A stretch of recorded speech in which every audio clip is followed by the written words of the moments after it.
Es gibt Bestattungen, die mich sehr berühren, die ich sehr schön finde. Und es gibt Bestattungen, wo ich denke, das war ein Leerlauf, schon vom Pfarrer her.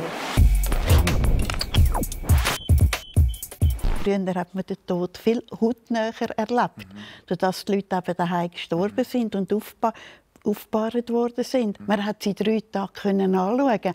Man hat auch Zeit zum Abschied nehmen. Ich glaube, so der Moment, wo man dann effektiv oder wo unsere Generation Abschied nimmt, ist Beerdigung. Ich finde das einfach schade.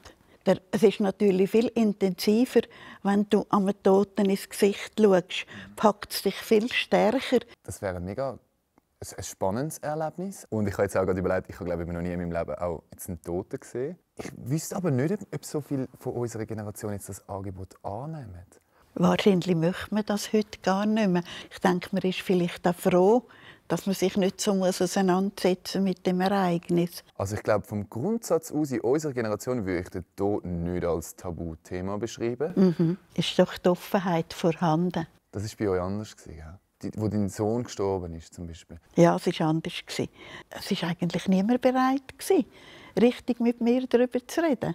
Ja, ich hätte mir es gewünscht. Und Menschen haben Angst. Sie sehen einfach, dass sie in einer Kiste landen und in eine Grube gefahren werden oder verbrannt. Sie haben keine Ahnung, was passiert, wo sie mit ihnen. Ich meine, wir haben ja das Ungewisse auch.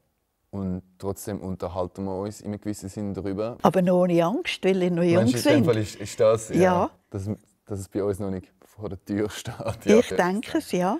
Es spielt mir nicht so eine Rolle in einem gewissen Sinn, wie ich muss gehen. Ich glaube, es wäre schön, wenn ich nicht komplett aus dem Leben gerissen werde. Nachher, ich glaube, ich würde mir wünschen, dass so schon vielleicht meine Kollegen und meine Familie noch irgendein Bierli aufmachen und auf mich anstoßen. Ja.